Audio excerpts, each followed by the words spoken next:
दोस्तों, एक लड़का कामयाबी की बुलंदियों को छू रहा होता है, लेकिन उसके लिए यह सब इतना आसान भी नहीं होता है। एक वक्त था जब उसके पास कुछ भी नहीं था। एक वक्त यह था कि जब वह दाने दाने को मोहताज था, तब किसी ने उसे 2 वक्त की रोटी का सहारा दिया था। दोस्तों, कई साल बीत जाने के बाद वह कामयाब लड़का अपने बुरे दिन और उस आदमी को भूल नहीं पाता और उस आदमी की याद में तड़पता रहता है। और एक दिन जब बहुत ज्यादा उसे बेचैनी होने लगती है, तो वह उस आदमी को ढूंढने के लिए निकल पड़ता है। बहुत ढूंढने के बाद दोस्तों, जब वह कामयाब लड़का उस आदमी के पास पहुंच जाता है, तो उसकी हालत देखकर वह लड़का फूट फूट कर रोने लगता है। दोस्तों, वहां पहुंचने के बाद उसे ऐसा लगता है कि एक विधवा औरत और 2 जवान बेटियां सालों से बस उसी की राह देख रही थी। दोस्तों, बहुत ही अद्भुत और सुंदर कहानी है। आपके दिल को छू जाए, यह ऐसी कहानी है। आइए जानते हैं पूरी कहानी की सच्चाई इस वीडियो में। लेकिन वीडियो में आगे बढ़ने से पहले आप सभी से विनम्रता से निवेदन है कि आप वीडियो को एक लाइक कर दीजिए और चैनल को भी सब्सक्राइब कर लीजिए, जिससे कि मेरा हौसला बढ़ता रहे। दोस्तों, ये कहानी है गुजरात के पंचमहल जिले की। उस लड़के का नाम अर्जुन होता है। दोस्तों, अर्जुन के माँ बाप बहुत ही गरीब थे और अर्जुन 3 भाई बहनों में सबसे बड़ा होता है। इतनी ज्यादा गरीबी थी कि पेट भर भोजन मिल पाना भी मुश्किल था। दिन रात मेहनत मजदूरी करने के बाद भी जब इनका पेट नहीं भरता, तो गुस्से और अपनी तंगहाली से परेशान होकर उनके पिता कभी कभी बच्चों की मां को भी पीट दिया करते थे। और इसी रोज रोज की कहासुनी से परेशान होकर एक दिन अर्जुन अपना घर छोड़ के निकल जाता है और पंचमहल से 500 किलोमीटर दूर सपनों के शहर मुंबई में पहुंच जाता है। वह मुंबई स्टेशन पर पहुंचता है और वहां से भीड़ के पीछे पीछे चलता हुआ वह मलाड वेस्ट पहुंच जाता है। और वहां जाने के बाद लोकल स्टेशन पर रुककर वो इधर उधर देखने लगता है, लेकिन उसे कुछ समझ में नहीं आता है कि वह अब कहाँ जाए। और फिर वह वहां से चलते हुए वह एक पार्क में पहुंच जाता है। दोस्तों, यह सन 2002 की बात है। उस लड़के की उम्र अभी सिर्फ 14 साल की थी। वह पार्क में जाकर बैठ जाता है तो देखता है कि कुछ बच्चे पार्क में क्रिकेट खेल रहे थे। वह भी उनके पास जाता है। तब तक टीम बढ़ ही रही थी, तो वह भी उनके साथ शामिल हो जाता है और उन बच्चों के साथ क्रिकेट खेलने लगता है। लेकिन भूख और प्यास से उसका बुरा हाल हो रहा था। दोस्तों, पार्क में फूल पौधों की सिंचाई के लिए एक पाइप लगा हुआ था। उसी से वह पानी पी लेता है और फिर पानी पीने के बाद फिर से बच्चों के साथ में खेलने लग जाता है। लेकिन जैसे जैसे शाम होती है, गहरी शाम हो गई थी, सारे बच्चे अपने अपने घरों को जाने लगते हैं। सबका अपना अपना ठिकाना था और घर था। सभी के अपने माता पिता थे। दोस्तों, सब जा रहे थे और वह बच्चा अकेला खड़ा सबका मुंह देखता रह जाता है। सभी चले गए और अर्जुन वहां पर अकेला रह गया था। दोस्तों, भूख और प्यास से तो उसकी पहले ही हालत बहुत ज्यादा खराब हो रही थी। जब रात काफी हो गई और पार्क का जो सिक्योरिटी गार्ड था वह लोगों को पार्क से बाहर निकालने लगता है, लेकिन अर्जुन वहीं पर एक पेड़ के नीचे छिप जाता है और उसके बाद पार्क का गेट बंद हो जाता है। अब जब पार्क का गेट बंद हो जाता है, तो उसे रात को 9 बजे बहुत तेज भूख लगती है। तो वह पार्क की 4 दीवारी से छलांग लगाकर बाहर आ जाता है और रोड पर खाने की तलाश में इधर उधर देखता है। तो दोस्तों, एक अंडा फ्राई बेचने वाले ने अपना वहां पर ठेला लगा रखा था। वो उसके पास आ जाता है और वहां खड़ा हो जाता है। वहां सबके मुंह को देखते रहता है, जो लोग अंडा खा रहे थे। तभी एक आदमी जो है वो अंडे की बीच वाली जर्दी को उसमें से निकाल देता है और बाकी जो व्हाइट वाला हिस्सा था वो सब खा रहा था। अब लालच भरी निगाहों से अर्जुन उसको देखता रहता है। उसका कहीं ना कहीं मन था कि जो जर्दी थी उसको उठाकर वह खा ले। दोस्तों वह उसका मुंह ताकता रहता है। तो वह आदमी कहता है कि खाएगा क्या, तो कहता है कि हाँ खाऊंगा। दोस्तों उसके बाद वह आदमी 5 अंडे खाता है और पांचों की पांचों जर्दी उसको दे देता है। अर्जुन उनको खा लेता है और उसके बाद वहीं पर बैठ जाता है। यह सोचता है कि किसी से काम मांगू, किसी से बोलूं कि मुझे सहारा दे दे, लेकिन उसकी हिम्मत नहीं हो पाती। दोस्तों रात के 11 बजे थे। ठेला वाला भी चला जाता है और उसके बाद वह फिर रोड पर अकेला ही रह जाता है। उसे डर लगता है तो फिर से दीवार को कूदकर वापस से पार्क में चला जाता है और वहीं एक बेंच पर लेट जाता है। दोस्तों सोने के लिए लेटता है, लेकिन उसे नींद नहीं आती।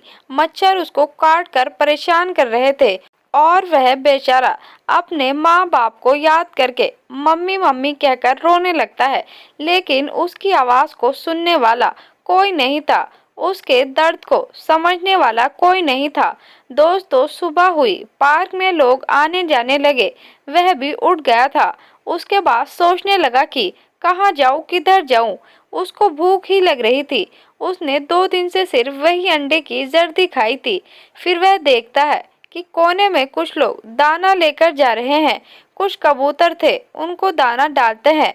वहां पर जाकर वह भी खड़ा हो जाता है और कुछ देर बाद जब वहां से सारे लोग चले जाते हैं, वहां कोई नहीं रहता, तो वह वहां पर बैठ जाता है और कबूतरों के लिए डाले गए दानों को चुन चुन कर खाने लगता है। लेकिन दोस्तों वह चरी, बाजरा या गेहूं जो भी था, कच्चा अनाज था, उसको खाता तो कितना खाता, उससे कहाँ पेट भरने वाला था।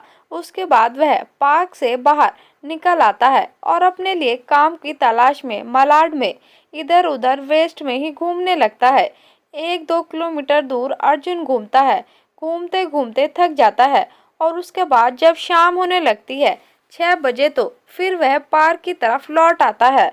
दोस्तों एक बार फिर से पार्क में आ जाता है। उसे कहीं काम नहीं मिलता। 14 साल के बच्चे को आखिर कौन काम पर रखता। लेकिन दोस्तों एक अच्छी बात यह थी, आज कहीं कहीं पर भंडारा बट रहा था, तो वहां पर पेट भर खाना खा लेता है और थोड़ा सा खाना एक पन्नी में लेकर आता है और पार्क में आकर पौधों के बीच में छुपा देता है। सारे बच्चे क्रिकेट खेल रहे थे, जाकर उन्हीं में शामिल हो जाता है और खेलने लगता है। दोस्तों फिर रात हो जाती है और सारे बच्चे अपने अपने घर चले जाते हैं। लेकिन आज जो पार्क की देखभाल करने वाला सिक्योरिटी गार्ड था, वह अर्जुन को देख लेता है और उसको भी बाहर निकाल देता है। दोस्तों पार्क बंद करने के टाइम पर अक्सर चेक किया जाता था कि कोई अंदर रह तो नहीं गया, क्योंकि नशा करने वाले अक्सर पार्क में रह जाते थे, गंदगी करते थे, तो इसीलिए पार्क को खाली कराकर बंद कर दिया जाता था रात भर के लिए। और अब तो अर्जुन पर भी उस गार्ड की निगाह पड़ जाती है, तो अर्जुन का हाथ पकड़कर उसे बाहर कर देता है। अर्जुन बाहर चला जाता है और वहां से फिर वह इधर उधर घूमने लगता है काम की तलाश में। और जब रात के 10 बज जाते हैं, तो एक बार फिर अर्जुन पार्क की तरफ आता है और फिर पार्क की दीवार कूदकर अंदर घुस जाता है। पौधों में जो उसने खाना छुपा रखा था, उसको निकालता है और खाता है। उसके बाद फिर सुबह होती है। दोस्तों ऐसे ऐसे उसको 5-6 दिन बीत जाते हैं। उसकी हालत बहुत ही बदतर हो जाती है। वह कबूतरों के दाने को खाकर अपना गुजारा करता है, इधर उधर घूमता है, कहीं कोई काम नहीं मिलता। लेकिन दोस्तों उसको रात भर मच्छर काटते थे, जिस कारण से उसकी तबीयत खराब हो जाती है। उसको बुखार आ जाता है और दोस्तों बुखार में वह चलने फिरने में भी असमर्थ हो जाता है। पार्क में ही एक बेंच पर वह लेटा रहता है। सुबह सुबह लोग आते हैं मॉर्निंग वॉक के लिए, उसको वहां से उठाकर बिठा देते हैं। दोस्तों 10 कदम दूर जाकर वह जमीन पर ही लेट जाता है। सारे लोग वहां पर बैठे रहते हैं, सबकी निगाह सिर्फ उसी पर रहती है, लेकिन कोई उसको सहारा देने वाला नहीं होता है, बल्कि तरह तरह की बातें बोलने लगते हैं कि देखो आजकल के बच्चे भी, छोटे छोटे बच्चे नशा करते हैं, इस तरीके से बेसुध पड़े रहते हैं। दोस्तों तभी एक लगभग 60 साल का बुजुर्ग आदमी वहां आता है उस बेंच पर बैठता है जिसका नाम कैलाश होता है। दोस्तों, जब वो बैठते हैं तो उनके कानों में अर्जुन के कराने की आवाज़ आती है। मम्मी मम्मी कहकर वो कर्रा रहा था। दोस्तों, कैलाश जी उठते हैं, उसके पास जाते हैं और फिर उसके बदन पर अपना हाथ रखते हैं तो उसे बहुत तेज बुखार होता है। वह कहते हैं, अरे इसको तो बहुत तेज बुखार है कि बच्चा, कैसे तू यहाँ पर पड़ा है? क्या नाम है? तेरी तो तबीयत बहुत ज़्यादा खराब है। तो बोलता है कि मैं यहीं पर रहता हूँ। अब दोस्तों, कैलाश जी उससे जब पूरी तरह से अच्छे से पूछताछ करते हैं तो उन्हें पता चलता है कि अरे यह तो अपने घर से भागा हुआ कोई बच्चा है। दोस्तों, उसका हाथ पकड़ते हैं और कहते हैं कि चल तेरी दवाई करवा देता हूँ। दोस्तों, उसका हाथ पकड़कर जब चलने लगते हैं तो 2-4 कदम ही वह चलता है। उसके बाद लड़खड़ा कर गिर जाता है। उसके अंदर चलने और उठने की भी जान नहीं बची थी। उसके बाद कैलाश जी, जिनकी खुद उम्र 60 साल की थी, बैठ जाते हैं और फिर उसको अपने पेट पर लादकर किसी तरीके से पार्क से बाहर लेकर आते हैं। रिक्शा पकड़ते हैं। उसके बाद डॉक्टर के पास जाते हैं। डॉक्टर अर्जुन को दवाई देता है। उसके बाद बोलता है कि कल फिर इसको लेकर आना, मैं देखूंगा। अब कैलाश जी उसकी आंखों में देखते हैं और कहते हैं कि कहाँ जाओगे तुम? तो वह कहता है कि मैं पार्क में ही चला जाऊंगा। फिर वह सोचते हैं कि इसकी हालत बहुत खराब है, पार्क में जाएगा तो यह मर ही जाएगा। दोस्तों, वो उसको अपने साथ अपने रूम पर लेकर आ जाते हैं। एक बिस्तर लगाते हैं, वहां पर अर्जुन को लेटा देते हैं, उसके लिए खाना बनाते हैं। और दोस्तों, अर्जुन मैली कुचली हालत में 8 दिन से नहाया तक नहीं था। वो वहीं पर पड़ा रहता है। उसके लिए खाना बनाते हैं, उसको खिलाते हैं।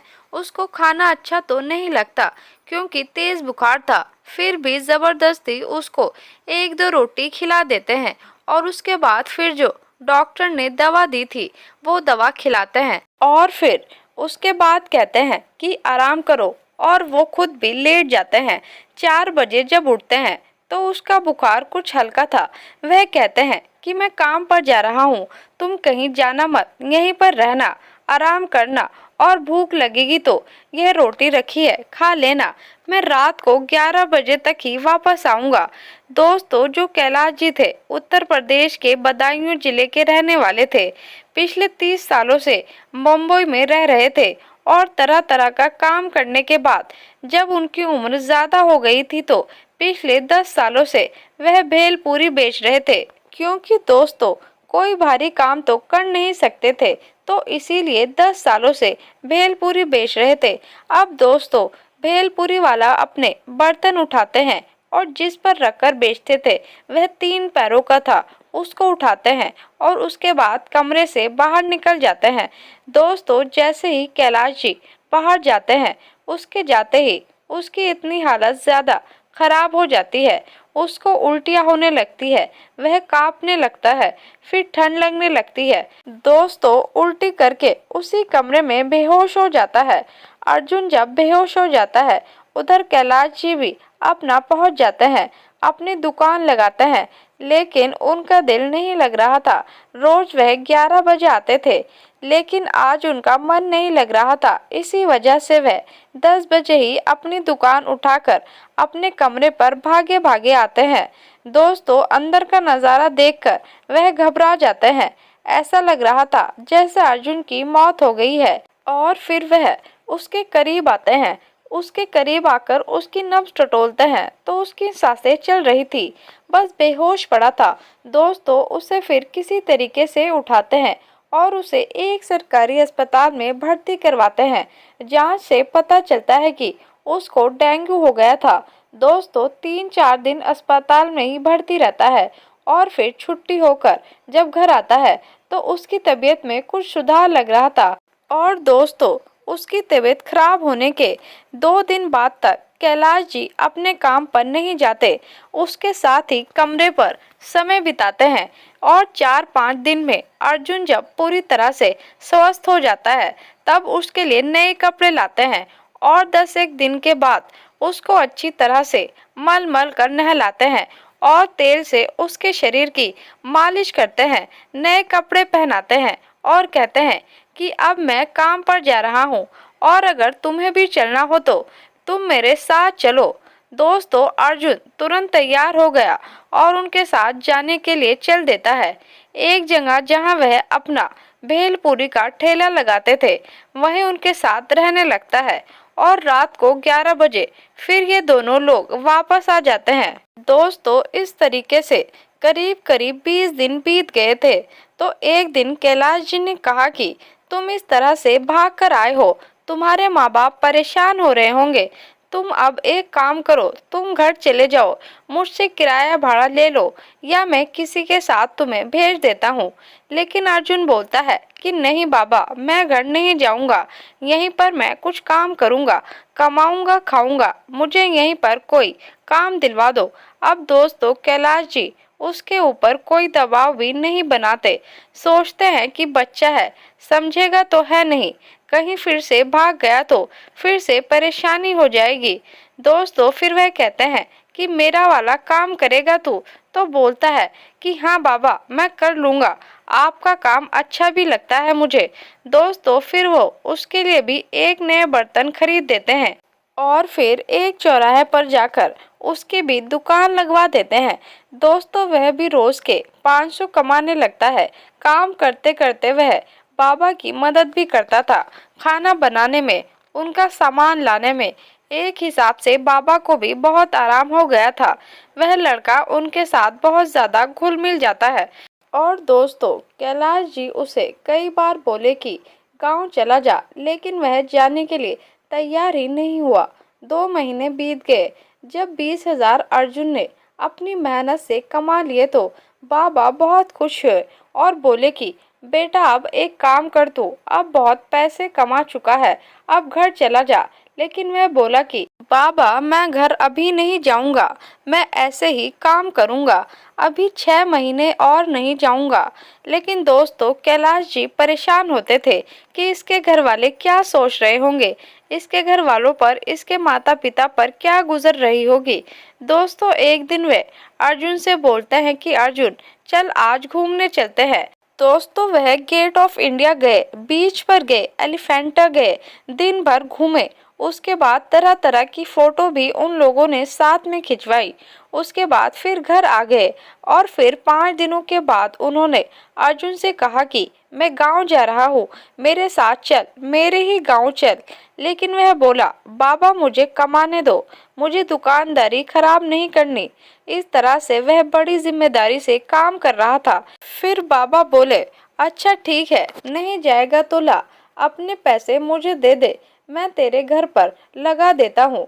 दोस्तों फौरन वह पैसे दे देता है और उसके बाद कैलाश जी कहते हैं कि अच्छा मैं गांव जा रहा हूँ, हफ्ता 10 दिन में वापस लौट आऊँगा और जिस चौराहे पर मैं दुकान लगाता हूँ तुम वहीं पर अपनी दुकान लगाना जब तक मैं नहीं आऊँगा, वरना कोई और उस जगह को कब्जा लेगा। दोस्तों इस तरीके से उसको छोड़कर और उसको समझाकर कि कहीं बाहर मत घूमना, बाहर की चीज़ें मत खाना, कमरे पर ही रहना। और उसके बाद दोस्तों कैलाश जी घर के लिए निकल पड़ते हैं। लेकिन अपने घर जाने से पहले वह अर्जुन के घर जाते हैं और फिर जब उसके घर जाते हैं, क्योंकि उन्होंने अर्जुन से पहले ही एड्रेस पूछ रखा था, तो उसके घर जाते हैं, परिवार वालों से मुलाकात करते हैं और सबूत के तौर पर वह एक फोटो दिखाते हैं और कहते हैं कि आपका बेटा मेरे साथ ही रहता है, ऐसे ऐसे मुंबई आ गया है, अब कमरा है और यह 20,000 रुपए आपको देने के लिए भेजे हैं। दोस्तों उसकी माँ देखती है तो रोने लगती है, फूट फूट कर रोने लगती है। कैलाश जी कहते हैं कि चिंता करने वाली कोई बात नहीं है, वह ठीक है, मैंने उसको बहुत बोला कि घर चल, लेकिन नहीं मान रहा था, मगर आज नहीं तो कल आ ही जाएगा। मैं तो गांव आया हूँ, अब फिर जाऊंगा तो उसको इस बार जबरदस्ती लेकर आऊंगा और अगर वह फिर भी नहीं आता है तो यह मैं आपको एड्रेस दे रहा हूँ जहाँ मैं रहता हूँ, तो अगर आप आना चाहो तो बाद में आ जाना। दोस्तों वहाँ से होने के बाद फिर वह कैलाश जी बदायूं अपने घर चले जाते हैं और इधर जो अर्जुन उनके अड्डे पर भेलपूरी की दुकान लगाने लगता है, वह बाबा का इंतजार करने लगता है। लेकिन दोस्तों, कैलाश जी एक बार गए तो फिर लौट कर ही नहीं आते हैं। वो लौट कर नहीं आते तो अर्जुन वहाँ परेशान हो जाता है। 1 महीने, 2 महीने, 6 महीने इंतजार करता है। 1 साल तक यूं ही इंतजार करता रहता है। वहीं पर दुकान लगाता है और मकान मालिक आते तो उनको किराया दे देता था। दोस्तों, 16 साल का लड़का इस तरीके से संघर्ष कर रहा था।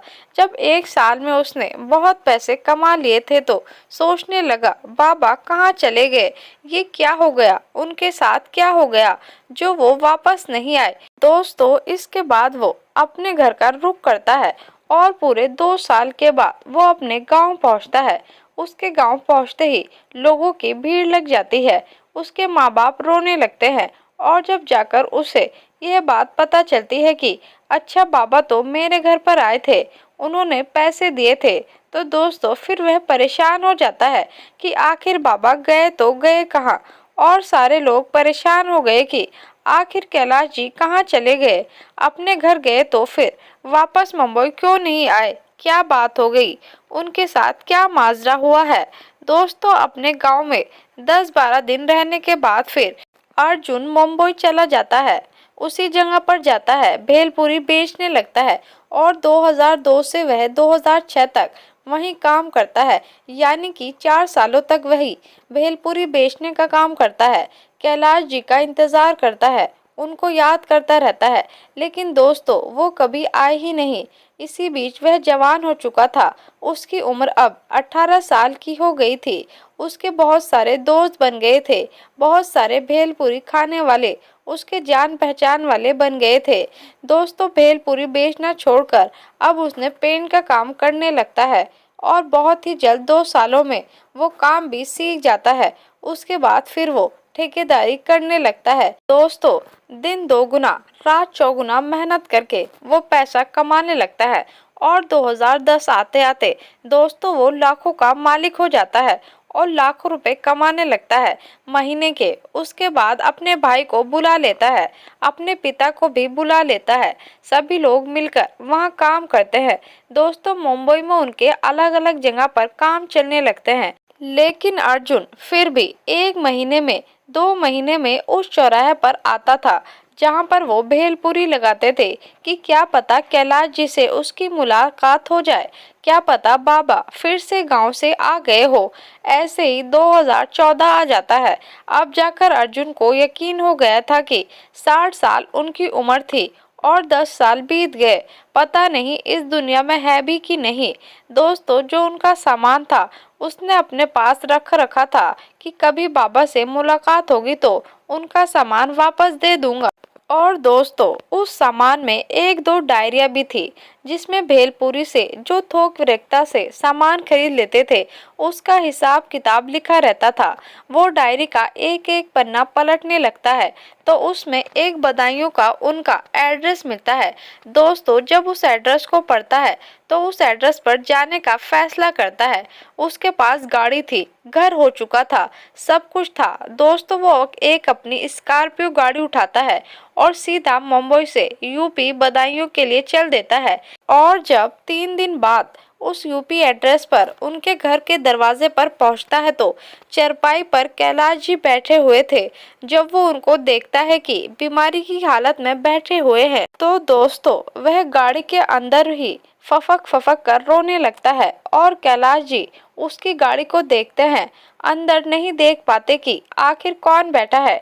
यह समझने का प्रयास करते हैं कि यह गाड़ी मेरे दरवाजे पर क्यों खड़ी है। दोस्तों, जैसे उसकी तरफ देखते हैं किसी तरीके से अर्जुन दरवाजा खोलता है और बाबा कहकर उनके पैरों में गिर जाता है। दोस्तों, फूट फूट कर रोने लगता है। कैलाश जी भी समझ जाते हैं कि अरे यह तो वही बच्चा है, यह तो अर्जुन ही है। दोस्तों, वह भी रोने लगते हैं, उसको उठाते हैं। जब दोस्तों रोने की आवाज़ सुनकर घर में से 4 औरतें बाहर निकलती है जिनमें से एक उनकी पत्नी होती है, एक उनकी विधवा बहू होती है और 2 जवान बेटियां होती हैं जो उनके विधवा बहू की होती है। दोस्तों, वह लोग आते हैं और हैरानी भरी निगाहों से देखते हैं तो उनसे कैलाश जी कहते हैं कि ये वही अर्जुन है जिसकी मैं तुम लोगों से बातें करता रहता था। दोस्तों, सारे लोग उसको चुप कराते हैं और वह बोलता है कि बाबा, आप दोबारा मुंबई क्यों नहीं आए? मैं आपका सालों से इंतजार कर रहा था। तो बोलते हैं, बेटा मैं क्या बताऊं, तेरे घर जाने के बाद जब मैं अपने घर आया, मेरे बड़े बेटे केदार की हालत बहुत ज़्यादा खराब थी। कुछ ही दिनों में उसका देहांत हो गया। वह अपने 3 छोटे छोटे बच्चों को छोड़कर इस दुनिया से चला गया, अपनी पत्नी को छोड़कर चला गया और मेरे 3 बेटे और हैं। लेकिन जैसे ही उसकी मौत हुई, उन लोगों ने इन लोगों को बिल्कुल अलग कर दिया। अब इन लोगों का कोई जिम्मेदार नहीं था, तो हम लोग इसी तरह से गुजारा करने लगे और फिर बाद में मुझे भी लकवा मार गया था। दोस्तों, जब कैलाश जी को लकवा मार दिया था, चलने फिरने में भी असमर्थ हो गए थे, तो अपने परिवार के साथ किसी तरीके से गुजारा करने लगे। और दोस्तों, एक उनका नाती भी था जो सबसे छोटा होता है। आज उसकी उम्र 15 साल की थी। जब वो बहुत छोटा था तब उसके पिता केदार की मौत हो गई थी। दोस्तों, उसके बाद अर्जुन उन जवान लड़कियों का चेहरा देखता है। वो विधवा माँ जो होती है उनको देखता है, वहीं पर रात को रुक जाता है और उसके बाद अपना हालचाल बताता है। बाबा पूछते हैं, बेटा तू बता, मुझे पता था तू मेरा इंतजार कर रहा होगा, लेकिन मुझे ये भी पता था कि तू बहुत होशियार है, मुंबई में कमा खा लेगा, इसीलिए मैं निश्चित हो गया था। लेकिन मैं चाह तो रहा था कि काश एक बार मरने से पहले एक बार और तेरे से मुलाकात कर लूं। लेकिन दोस्तों, बदायूं से जो उसका पंचमहल डिस्ट्रिक्ट था 1100 किलोमीटर दूर था। मुलाकात करना बड़ा ही मुश्किल था। अर्जुन 1-2 दिन उनके साथ ही रुकता है और कुछ पैसे खर्च के लिए उन्हें दे देता है। कैलाश जी तो बहुत मना करते हैं पैसों के लिए, लेकिन वह एक नहीं सुनता। दोस्तों, अर्जुन की शादी आती है। दोस्तों, अपनी शादी में वह कैलाश जी के पूरे परिवार को गुजरात लेकर आया। कई दिनों तक वे लोग वहां पर रहे और अपनी शादी के बाद वे उन दोनों जवान लड़की जो उनकी नातिन थी, उनको भी अपनी बहन समझकर बहुत ही धूमधाम से उनके लिए उत्तर प्रदेश में लड़का ढूंढकर उनकी बहुत ही धूमधाम से शादी करा देता है। उसके बाद जो कैलाश जी का नाती था छोटा, जिसका नाम सौरभ था, वह उसको अपने साथ मुंबई ले जाता है और पेंट के काम में ही लगा देता है। दोस्तों, 1100 किलोमीटर दूर रहने के बावजूद भी यह परिवार एक दूसरे से एकदम करीब थे। आजकल कौन किसका होता है। दोस्तों, जब अर्जुन उन्हें अपने गांव ले गया, बहुत बढ़िया तरीके से इनका स्वागत किया गया। अर्जुन बताता है कि अगर यह नहीं होते तो आज मैं नहीं होता। ऊपर वाला सब कुछ देखता है। वह शायद कैलाश जी के निस्वार्थ त्याग और तपस्या को देख रहा होता है। तो दोस्तों, यह थी आज की कहानी। आपको कैसी लगी? कैलाश जी के बारे में आपकी क्या राय है? 2 शब्द उनके लिए कमेंट करके अवश्य लिखें। और अगर कहानी आपको ज़रा भी पसंद आई हो तो हमारे चैनल अलिस्बा वॉइस ओवर को ज़रूर सब्सक्राइब करें। धन्यवाद दोस्तों।